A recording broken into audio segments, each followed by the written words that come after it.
గాక. இந்த அக்கினியை பத்திரமாய் அவர்கள் பாதுகாத்தார்கள். ఈ అగ్నిని భద్రముగా కాపాడుకొనిరి. பிரியமானவர்களே, கர்த்தர் உங்களுக்கு கொடுத்த அக்கினியை நீங்கள் பாதுகாத்திருக்கிறீர்களா? ప్రియులారా, దేవుడు మీకు ఇచ్చిన అగ్నిని కాపాడుకుంటున్నారా? உங்களுக்கு கொடுத்த అభిషేகம் எங்கே?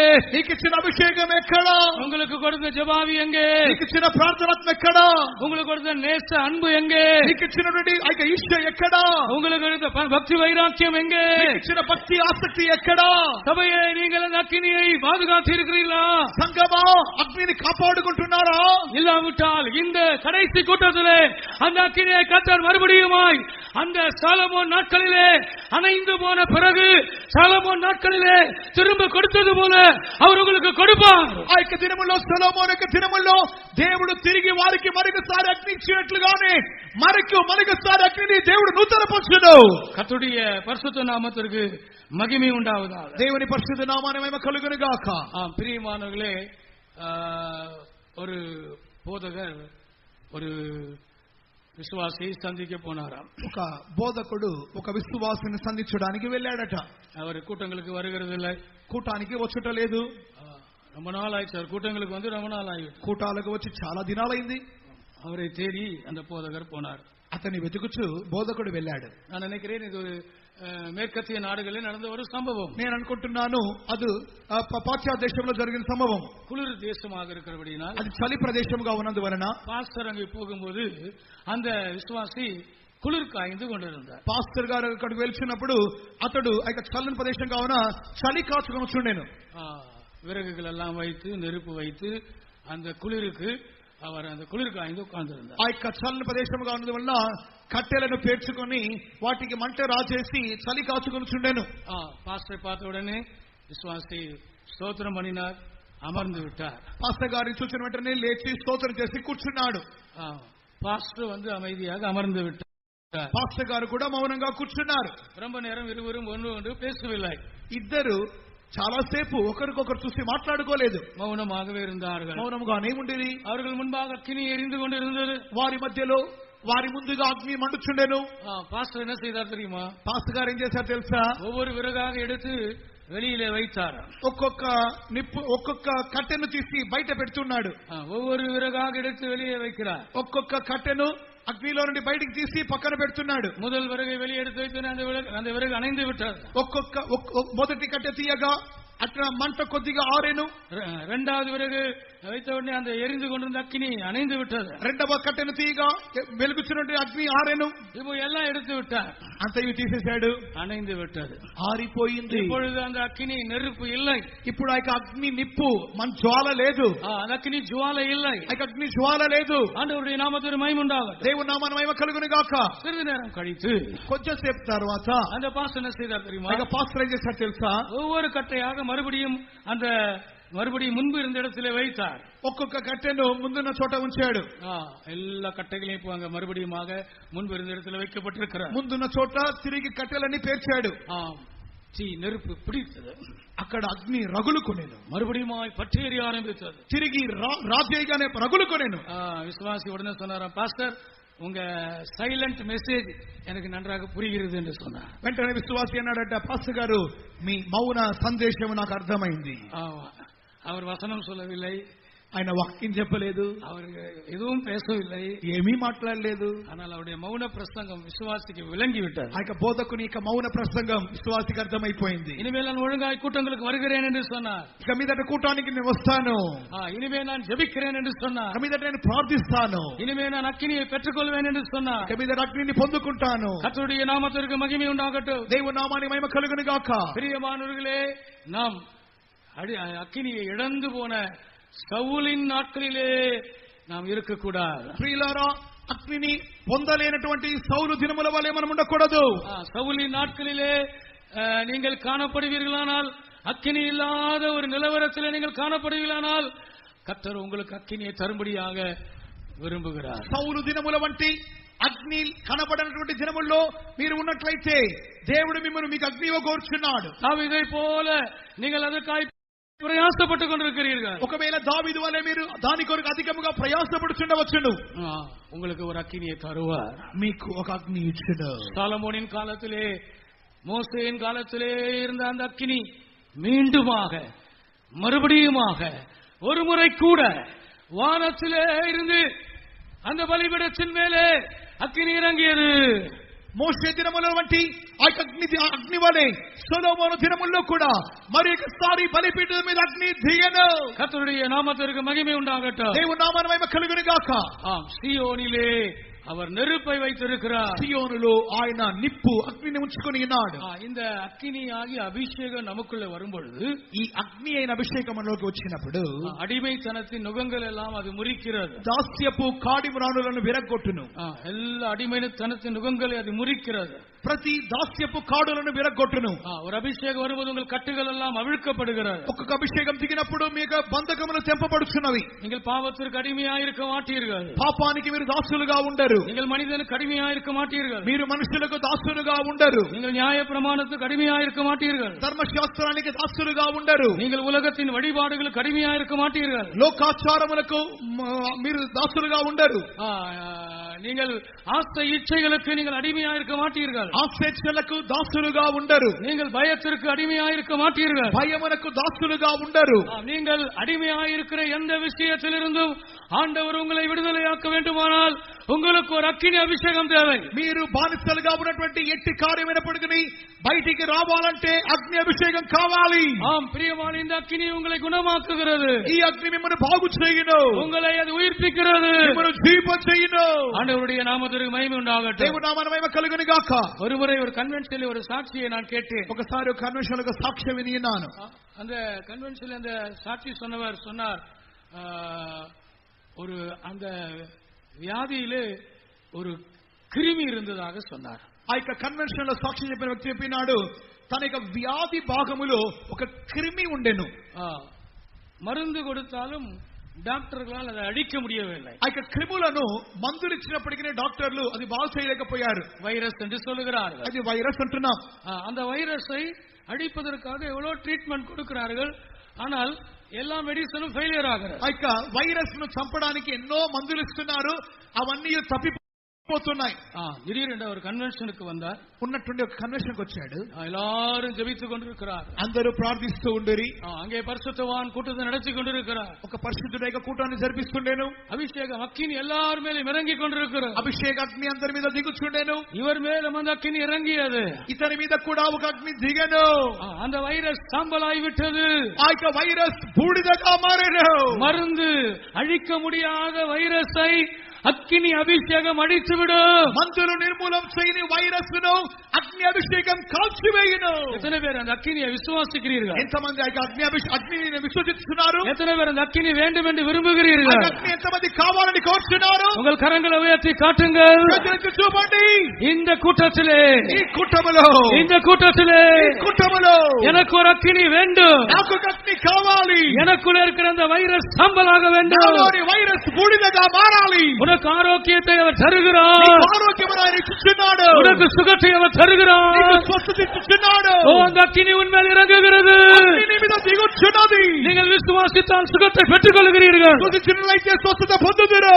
ஆண்டவருடைய பரிசுத்த நாமத்திற்கு மகிமை உண்டாவதாக. దేవుని పరిశుద్ధ నామానికి మహిమ కలుగును గాక. இந்த అగ్ని ఏం வேண்டும்? ఈ అగ్ని ఎందుకు కావాలి? இந்த అగ్ని அபிஷேகம் ஏன் வேண்டும்? ఈ అగ్ని అభిషేకం ఎందుకు కావాలి? சாதாரண அபிஷேகம் உன் வியாதியை குணமாக்க முடியாது. సాధారణ అభిషేకం వ్యాధిని బాగు చేయనేరదు. சாதாரண அபிஷேகம் உன் வியாதியை ஜெயிக்க முடியாது. సాధారణ అభిషేకం వ్యాధిని జయించనేరదు. அந்த வேரை பிடுங்க வேண்டுமானால், ఆ యొక్క వేరును పెరికేయాలి. அந்த வைரஸ் எரிந்து போக வேண்டுமானால், ఆ యొక్క వైరస్ కాల్చివేయబడుచున్నది. பூரண சுகத்தை நீ பெற வேண்டுமானால், సంపూర్ణమైన స్వస్థత పొందాలంటే உங்களுக்கு தேவை அந்த அக்கினி. నీకు కావాల్సినది అగ్ని. அந்த அக்கினி சீயோனிலே இருக்கிறது. ఆ అగ్ని సియోన్లో ఉన్నది. அந்த అக்கினி சீயோனிலே இருக்கிறது. అగ్ని సియోన్లో ఉన్నది. சீயோனில் இருக்கிற கர்த்தர் உன்னை ஆசீர்வதிப்பார். సియోన్లోని యెహోవా నిన్ను ఆశీర్వదించును. நீ ஏன் வியாதியா இருக்க வேண்டும்? నీవెందుకు వ్యాధిగ్రస్తునిగా ఉండాలి? நீ ஏன் பயப்பட வேண்டும்? నీవెందుకు భయపడాలి? நீ ஏன் மரணத்தை எதிர்பார்த்து கொண்டிருக்க வேண்டும்? నీవెందుకు మరణం కొరకు కనిపెట్టుకొని ఉండాలి? சிலர் வியாதியை பற்றிய அந்த சுகமாக்கக்கூடிய அந்த விசுவாசத்தை இழந்து விட்டார். కొంతమంది అయితే వ్యాధిలో నుండి బాగయ్యే విశ్వాసాన్ని కోల్పోయారు. அடையாறிலே நான் வியாதியாகிவிட்டேன். నేను అడయార్లో వ్యాధిగ్రస్తునిగా మారుతిని. பக்கத்து ரூம்ல பாஸ்டர் ஜான்சன் இருந்தார், அடுத்த ரூம்ல நான் இருந்தேன். పక్క రూమ్ లో పాస్టర్ జాన్సన్ గారు ఉండి ఈ రూమ్ లో పక్క గదిలో నేనుంటిని. எல்லாரும் வந்து பார்த்தார்கள், அவரையும் பார்ப்பார்கள், என்னையும் பார்ப்பார்கள். అందరూ వచ్చి చూసేవారు, ఆయన్ను చూస్తారు, నన్ను చూసేవారు. ஊழியக்காரர்கள், விசுவாசிகள், தெரிந்தவர்கள், தெரியாத எல்லாரும் வந்து பார்ப்பார். సేవకులు, విశ్వాసులు, తెలిసిన వాళ్ళు, తెలియని వాళ్ళు అందరూ వచ్చి చూసేవారు. வெளியில போய் பேசிக் கொள்வார்கள். பாஸ்டர் ஜான்சன் அவர் போராடுவார், அவர் ஜெயிச்சிருவார். పాస్టర్ జాన్సన్ గారు అందరూ బయటికి వెళ్లి మాట్లాడుకుంటారు. పాస్టర్ జాన్సన్ గారు పోరాడుతారు, ఆయన జయిస్తాడు. பாவம் இந்த பாஸ்டர் பிஜி போயிடுவார். పాపం ఈ పాస్టర్ పీజీ గారు పోతాడు. அப்படிதான் இருந்தேன். ఆ విధంగానే ఉంటుంది. அவ்வளவு மோசமான ஒரு சூழ்நிலையில தான் இருந்தேன். అంతటి ఒక దౌర్భాగ్యమైన స్థితిలో ఉంటుంది. వ్యాధిயிலிருந்து நான் எழும்புவேன் என்று நினைக்கவில்லை. వ్యాధిలో నుండి నేను లెగుస్తానని నేనే అనుకోలేదు. அடையாறுல தான் நான் ஊழியத்துக்கு வந்தேன். అడయారు నుండి సేవకు వచ్చాను. அதனால அடையாறுல என் ஊழியத்தை ஆண்டவர் முடிப்பாருன்னு நான் நினைத்தேன். అడయారులోనే నాకు సేవ అయిపోతుందేమో అనుకున్నాను. அங்கே பரிசுத்தவான்கள் அடக்கம் பண்ணப்பட்ட ஒரு இடம் இருக்கிறார். అక్కడ పరిశుద్ధులు పాతి పెట్టబడే ఒక చోటు ఉంది, మందవేలి. பெரிய பெரிய பரிசுத்தவான்லாம் நாங்க அடக்கம் பண்ணப்பட்டிருக்கிறார். పెద్ద పెద్ద పరిశుద్ధులను అక్కడ పాతి పెట్టబడ్డారు. Pastor A C, pastor C John, பெரிய பெரிய பரிசுத்தவான்லாம் அவங்க அடக்கம் பண்ணப்பட்டிருக்கிறார். பாஸ்டர் ஏசி தாமஸ் గారు, பாஸ்டர் சி ஜான் గారు పెద్ద పెద్ద పరిశుద్ధులను అక్కడ పాతి పెట్టబడ్డారు. ஒரு சந்தோஷம், நான் செத்தா கூட அந்த மந்தவெளியில தான் அடக்கம் பண்ணுவாரு. నాకున్నటువంటి ఒక సంతోషం ఏంటంటే నేను చనిపోతే కూడా అక్కడ తీసుకెళ్తారని సంతోషం. நான் మరణத்தை ఎదుర్பார்த்து கொண்டிருந்தேன். నేను మరణాన్ని ఎదురు చూస్తుంటిని. ஆண்டவரிடத்திலே சொன்னேன், ஆண்டவர் சுகத்தை தந்தால் ஊழியம் செய்வேன். దేవునితో చెప్పాను, దేవా ఆరోగ్యం ఇస్తే, స్వస్థత ఇస్తే మీకు సేవ చేస్తాను. மரித்தாலும் இடத்துக்கு நான் வருவேன். మరణిస్తే మీ యొద్దకు వస్తాను. ஆண்டவர் எனக்கு ஆரோக்கியத்தை கொடுத்தார். దేవుడు నాకు ఆరోగ్యం ఇచ్చి ఉన్నాడు. ஆண்டவர் எனக்கு சுகத்தை கொடுத்தார். దేవుడు నాకు స్వస్థత ఇచ్చి ఉన్నాడు. உங்கள் முன்பாக நான் ஊழியம் செய்து கொண்டிருக்கிறேன். మీ ఎదుట సేవ చేస్తున్నాను. ஆண்டவர் உன்னை குணமாக்க முடியும். దేవుడు మిమ్మల్ని బాగు చేయగలడు. நீ மரிக்க வேண்டும் என்று நினைக்காதே. నీవు చనిపోవాలని అనుకోవద్దు. நான் மரித்து விடுவேன் என்று நினைக்காதே. చనిపోతానేమైనా తలపే రాకూడదు. சீயோனிலிருந்து கர்த்தர் உன்னை ஆசீர்வதிப்பார். సీయోను నుండి యెహోవా ఆశీర్వదించును. சீயோனிலே நெருப்பு இருக்கிறது. సీయోనులో నిప్పు ఉన్నది. அந்த நெருப்பு உன் வியாதி வைரஸை சாம்பலாக்குகிறது. ఆ నిప్పు వ్యాధి యొక్క వైరస్ను బూడిదగా మార్చును. புதிய மனிதனாக இப்பொழுதுதான் முதலாவதாக இங்க வந்திருக்கலாம். క్రొత్త వ్యక్తిగా మొట్టమొదటిసారిగా ఇక్కడికి వచ్చి ఉండవచ్చును. நீ வியாதியோடு வந்திருக்கலாம். నీవు వ్యాధితో వచ్చి ఉండవచ్చు. உனக்கும் கூட அந்த அக்கினி வரும். నీకును అగ్ని వచ్చును. சீயோனிலே நெருப்பு இருக்கிறது. సీయోనులో నిప్పు ఉన్నది. ஆவியானவர் அக்கினியாக இருக்கிறார். దేవుడు అగ్ని అయి ఉన్నాడు. அவர் உன்னை குணமாக்குகிறார். ఆయన నిన్ను బాగు చేయును. இந்த கடைசி கூட்டத்திலே அநேகர் சுகத்தை பெற்றுக் கொள்கிறார்கள். చివరి కుటుంబంలో అనేకులు బాగవుతున్నారు. ஒரு நாள் இந்த மல்லவல்லி கிரவுண்டிலே வேலை செய்து கொண்டிருந்தோம். ఒకసారి మల్లవల్లి గ్రౌండ్ లో పని చేయించుంటుంది. இப்பொழுது விஜயவாடாவிலே கன்வென்ஷன் நடத்தும்படியாக ஒரு புதிய இடம் எங்களுக்கு கர்த்தர் கொடுத்திருக்கிறார். విజయవాడలో కన్వెన్షన్ జరుపు నిమిత్తమై ఒక కొత్త స్థలాన్ని దేవుడు అక్కడ ఇచ్చి ఉన్నారు. ஒரு 13 ஏக்கர் கிடைத்திருக்கிறார். 13 ఎకరాలు దొరికినది. அங்கே நாங்கள் வேலை செய்து கொண்டிருந்தோம். అక్కడ పని చేయించుంటుంది. அப்போ ஒரு விசுவாசி மனைவியும் புருஷனும் வந்தார். ఒక విశ్వాసి భార్య భర్త వచ్చి ఉన్నారు. அவர்கள் காப்பவரம் என்ற சபையை சேர்ந்தவர்கள். వారు కాపవరములోని సంఘానికి చెందినవారు. அவர்கள் வந்து அழுதார்கள், ஐயா கிட்னி ப்ராப்ளமா இருக்கிறது, ரொம்ப கஷ்டமா இருக்கிறது என்று அந்த ஐயா அழுதார். అయ్యగారు అయితే అయ్యా నాకు కిడ్నీ సమస్యగా ఉంది, చెడిపోయింది అని చెప్పి వేదనతో ఏడుస్తున్నాడు. மனைவியும் அழுதார்கள். భార్య కూడా ఏడ్చింది. நான் அவளுக்காக ஜெபித்தேன். వారి కొరకు ప్రార్థించాను. ஆண்டவரே இவளுக்கு அற்புதம் செய்யும் என்று சொன்னேன். దేవా వీరికి అద్భుతం చేయమని చెప్పి ఉన్నాను. அடுத்த முறை நான் அந்த காப்பவரம் சபைக்கு போகும்பொழுது తర్వాత సారిగా కాపవరం సంఘానికి వెళ్ళినప్పుడు அந்த ஐயா சந்தோஷமாக சொன்னார். అయ్యగారు సంతోషంగా చెప్పాడు, பாஸ்டர் நீங்கள் ஜெபிக்கும் போது கர்த்தர் எனக்கு விடுதலை கொடுத்தார். பாஸ்டர் గారు మీరు ప్రార్థిస్తుండగానే దేవుడు నాకు విడుదల ఇచ్చాడు. பிரியமான இன்றைக்கும் இயேசு குணமாக்குகிறார். అవును ప్రియులారా, ఈ దినం కూడా యేసు బాగు చేయును. பரிசுத்தவான்கள் உங்கள் மேல் கைகளை வைக்கும் பொழுது, పరిశుద్ధులు మీ మీద చేతులు ఉంచినప్పుడు அவர் உங்களை குணமாக்குகிறார். ఆయన మిమ్మల్ని బాగు చేయును. பிரியமான விசுவாசத்தோடு நீங்கள் வாருங்கள். ప్రియులారా విశ్వాసంతో రండి. உங்கள் வியாதியை நீங்கள் பார்க்காதிருங்கள். మీ వ్యాధిని మీరు చూడకుడి. சீயோனிலே நெருப்பு இருக்கிறது. సీయోనులో నిప్పు ఉన్నది. அந்த நெருப்பு உன்னை குணமாக்குகிறது. ఆ నిప్పు నిన్ను బాగు చేయును. நீ உன்னை ஆரோக்கியவானாய் மாற்றுகிறது. నిన్ను భాగ్యవంతునిగా మార్చును. ஆண்டவருடைய நாமத்திற்கு மகிமை உண்டாகட்டும். దేవుని నామానికి మహిమ కలుగును గాక. இந்த అభిషేகம் என்ற நெருப்பு உங்களுக்கு என்ன செய்ய முடியும்? ఈ అభిషేకమైన నిప్పు నీకేమి చేయును? இந்த అభిషేகம் என்னும் అగ్ని உங்களுக்கு ஏன் வேண்டும்? ఇంకా అభిషేకమైన అగ్ని ఎందుకు కావాలి? பிரியமானவர்களே, மல்கியாவின் புத்தகம் விதமாக சொல்லுகிறது. మలాకి పుస్తకమునందు 3వ అధ్యాయం 3వ అధ్యాయం 2-3 వచనங்கள் 2-3 వాక్యములు. అయితే ఆయన వచ్చు దినమును ఎవరు సహింపగలరు? ఆయన అగుపడగా ఎవరు ఓర్వగలరు? ఆయన కంసాలి అగ్ని వంటి వాడు, చాకలి వారి సబ్బు వంటి వాడు, వెండిని శోధించి నిర్మలము చేయువాడైనట్లు కూర్చుని ఉండును. లేవీయులు నీతిని అనుసరించి యెహోవాకు నైవేద్యములు చేయనట్లు వెండి బంగారములను నిర్మలము చేయు రీతిని ఆయన వారిని నిర్మలలు చేయును. ஆனாலும் அவர் வரும் நாளை சகிப்பவன் யார்? அவர் வெளிப்படுகையில் நிலை நிற்பவன் யார்? அவர் புடவிடுகிறவனுடைய அக்னியைப் போலவும் வண்ணாருடைய சவுகாரத்தைப் போலவும் இருப்பார். அவர் உட்கார்ந்து வெள்ளியை புடமிட்டு சுத்திகரித்துக் கொண்டிருப்பார். அவர் லேவியின் புத்திரரை சுத்திகரித்து அவர்கள் கர்த்தருடையவர்களாய் இருக்கும்படிக்கும் நீதியாய் காணிக்கை செலுத்தும்படிக்கும் அவர்களை பொன்னை போலவும் வெள்ளியை போலவும் புடமிடுவார். கர்த்தருடைய நாமத்திற்கு மகிமை உண்டாவதாக. దేవుని నామానికి మహిమ కలుగును గాక.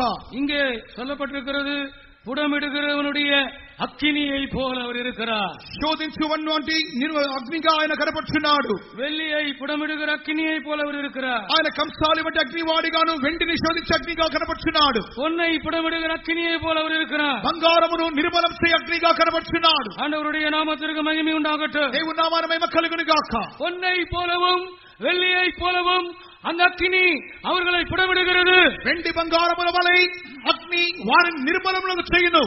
యెషయాவின் புத்தகம் 4వ அதிகாரம் சொல்கிறது. యెషయా గ్రంథము 4వ అధ్యాయం చెప్పుచున్నది. 3వ వచనத்திலே விதமாய் படிக்கிறோம். 3వ వాక్యం చదువుచున్నాం. அப்பொழுது ஆண்டவர் சியோன் குமார்த்திகளின் அழுக்கை கழுவி நியாயத்தின் ஆவியினாலும் சுட்டெரிப்பின் ஆவியினாலும் எருசலேமின் இரத்தப்பழிகளை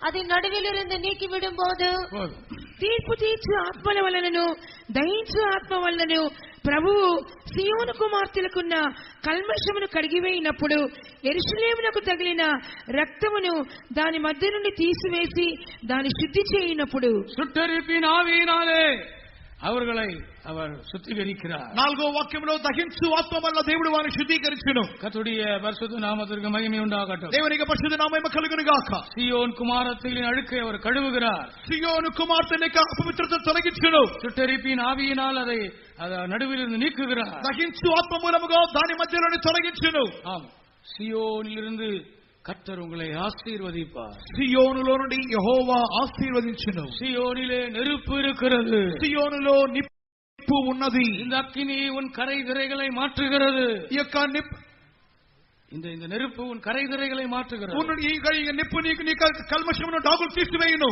கர்த்தருடைய நாமத்திற்கு மகிமை உண்டாகட்டும். దేవుని నామము మహిమ కలుగును గాక.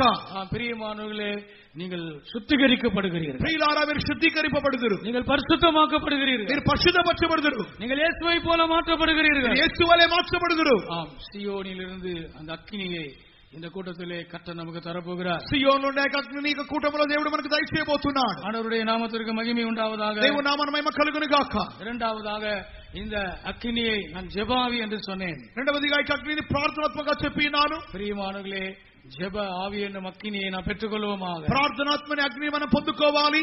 பரிந்து பேசுகிற ஆவியை நாம் பெற்றுக்கொள்வோமாக. విజ్ఞాపన చేయ ఆత్మని పొందుకోవాలి. கர்த்தருடைய நாமத்திற்கு மகிமை உண்டாகட்டும். దేవునికి నా మహిమ కలుగును గాక. அந்த నాయిన్ ஒரு విధவையின் அந்த தாய் அழுதாள்.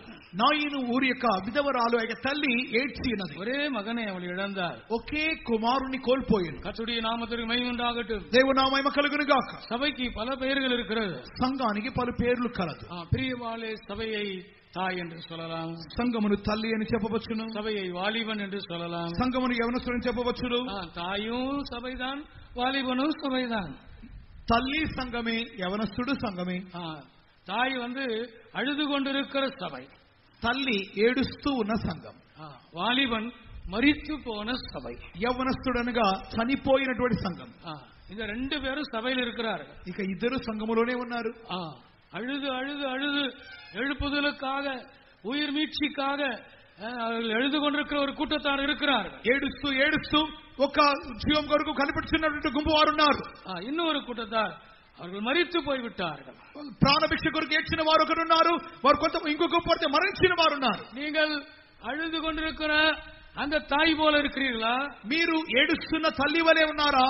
இல்லாவிட்டால் அடக்கம் படுவதற்காக கொண்டு போகப்படுகிற அந்த வாலிபனை போல இருக்கிறீர்களா? లేనట్లయితే పాతి పెట్టబడడానికి తీసుకుని వెళ్ళబడుతున్న యవనస్తుని వలె ఉన్నారా? கர்த்தருடைய நாமத்திற்கு மகிமை உண்டாகட்டும். దేవుని నామమున మహిమ కలుగును గాక. ஒருவேளை நீங்கள் மரித்து போனவர்களாக இருப்பீர்கள் என்றால், ఒకవేళ మీరు మరణించిన వారి వలె ఉన్నట్లయితే உங்களுக்கு ஒரு அக்கினியை ஆண்டவர் தருகிறார். మీకు ఒక అగ్నిని దేవుడు ఇచ్చుచున్నాడు. பிரியமானவர்களே, ஒரு ஜெப ஆவி நமக்கு தேவையாக இருக்கிறது. ప్రియమైన వారు ప్రార్థనాత్మ మనకు కావాలి. ஒரு விசேஷமான ஒரு ஜெப ஆவியை பெற்றுக்கொள்ளுங்கள். విశేషమైన ప్రార్థనాత్మను పొందుకొనుడి. கண்ணீரோடு ஜெபிக்கிற ஒரு ஜெபாவியை கேளுங்கள். కన్నీటితో ప్రార్థించే ప్రార్థనాత్మను అడుగుడి. அழுது ஜெபிக்கிற ஒரு ஆவி நமக்கு வேண்டும். ఏడ్చి ప్రార్థించే ప్రార్థనాత్మ కావాలి. எத்தனை பேருக்கு அழுது ஜெபிக்கிற ஆவி வேண்டும்? ఎంతమందికి ఏడ్చి ప్రార్థించే ప్రార్థనాత్మ కావాలి? கரங்களை உயர்த்தி காட்டுங்கள். చేతులెత్తి చూపండి. நான் கண்ணீரோடு ஜெபிக்க விரும்புகிறேன். నేను కన్నీటితో ప్రార్థించకోరుచున్నాను. நான் அழுது ஜெபிக்க விரும்புகிறேன். నేను ఏడ్చి ప్రార్థించకోరుచున్నాను. எனக்கு ஒரு கண்ணீரின் ஆவி வேண்டும். కన్నీటి ఆత్మ కావాలి. அது சீயோனில் இருந்து வர வேண்டும். సీయోను నుండి రావాలి. அது சீயோனில் இருந்து வருகிற ஆசீர்வாதம். సీయోను నుండి కలిగే ఆశీర్వాదం. இன்றைக்கு அந்த ஆசீர்வாதத்தை கர்த்தர் உங்களுக்கு தருகிறார். ఈ దినమే ఆశీర్వాదం దేవుడు ఇస్తున్నాడు. கண்ணீரோடு நீங்கள் ஜெபிக்க போகிறீர்கள். కన్నీటితో ప్రార్థించబోతున్నారు. பெற்றுக்கொள்ளுங்கள். పొందుకొనుడి. பெற்றுக்கொள்ளுங்கள். పొందుకొనుడి. பக்கத பக்கத பக்கத பக்கத பக்கத பக்கத பாரியா. ஹalleluya ஹalleluya. ஆமென் ஆமென். ஹalleluya ஹalleluya. ஆமென். நீங்கள் கண்ணீரோடு ஜெபித்தால் எது வேண்டுமானாலும் நடக்கும். మీరు కన్నీటితో ప్రార్థిస్తే ఏదైనా జరుగును. பிரியமான கண்ணீரின் ஆவி அது ஒரு விசேஷமான அக்கினி. ప్రియమైన వారు కన్నీటి ఆత్మ ఒక విశేషమైన అగ్ని. கண்ணீரின் ஆவி அது சீயோனில் வருகிற ஒரு நெருப்பு. కన్నీటి ప్రార్థనాత్మ సీయోనుడి వచ్చే నిప్పు. பிரியமான அந்த ஆவி வரும் பொழுது நீங்கள் அற்புதங்களை பெற்றுக் கொள்வீர்கள். ప్రియులారాయికి ఆత్మ వచ్చినప్పుడు మీరు అద్భుతములు పొందుదురు. ஒரு கண்ணீரின் ஆவியை கர்த்தர் நமக்கு இந்த கன்வென்ஷனிலே தருகிறார். కన్నీటి ఆత్మనికి కన్వెన్షన్ లో దేవుడు మనకి ఇస్తున్నాడు. பிரியமானலே சபை உயிர்ப்பிக்கப்பட போகிறது. ప్రియమైన వారు సంఘం జీవింప చేయబడబోతున్నది. சபை உயிர்ப்பிக்கப்பட போகிறது. సంఘం జీవింప చేయబడబోతున్నది. அந்த வாலிபன் எழுந்தது போல, ఆ యవనస్తుడు లేచినట్లుగా, அந்த வாலிபன் பேசினது போல, యవనస్తుడు మాట్లాడినట్లుగా பிரியமானலே சபை எழும்பி பேச போகிறது. సంఘము లేచి మాట్లాడబోతున్నది. அவர்கள் தேவனோடு பேச போகிறார்கள். వారు దేవునితో మాట్లాడబోతున్నారు. அவர்கள் அந்நிய பாஷை பேச போகிறார்கள். వారు అన్య భాషలో మాట్లాడబోతున్నారు. பெரிய எழுப்புதலை கர்த்தர் சபையிலே தரப்போகிறார். ఒక గొప్ప బుద్ధి వారి దేవుడి సంఘములో ఇవ్వబోతున్నాడు. ஆண்டவருடைய பரிசுத்த நாமத்திற்கு மகிமை உண்டாகட்டும். దేవునికి పరిశుద్ధ నామము కలుగును గాక. மூன்றாவதாக தேவ அன்பு என்னும் ஒரு அக்கினியை பற்றி நான் உங்களுக்கு ஞாபகப்படுத்த விரும்புகிறேன். మూడవదిగా దేవుని ప్రేమ అనే అగ్నిని మీకు జ్ఞాపకం చేయకొచ్చున్నాను. சீயோனிலே அவர் நெருப்பை வைத்திருக்கிறார். సీయోనులో ఆయన అగ్నిని కలిగి ఉన్నాడు. சீயோனிலே அவர் நெருப்பை வைத்திருக்கிறார். సీయోనులో ఆయన నిప్పును ఉంచుకొని ఉన్నాడు. அவருடைய நாமத்திற்கு மகிமை உண்டாகட்டும். దేవుని నామమున మహిమ కలుగును గాక. ఉన్నత పాటిன் పుస్తకం పరమగీతము 8వ అధ్యాయం. 8వ అధ్యాయం. ఉన్నత పాటిன் పుస్తకం 8వ అధ్యాయం. పరమగీతము 8వ అధ్యాయం. 6, 7 వచనங்களை వాసియంగల్. 6, 7 వాక్యములు. ప్రేమ మరణమంత బలవంతమైనది, ఈర్ష్య పాతాళమంత కఠోరమైనది. దాని జ్వాలలు అగ్ని జ్వాల సమములు. అది యెహోవా పుట్టించు జ్వాల. నీ హృదయము మీద నన్ను నామాక్షరముగా ఉంచుము. నీ భుజమునకు నామాక్షరముగా నన్నుంచుము. అగాధ సముద్ర జలము ప్రేమను ఆర్పజాలదు. నదీ ప్రవాహములు దాని ముంచివేయ జాలవు.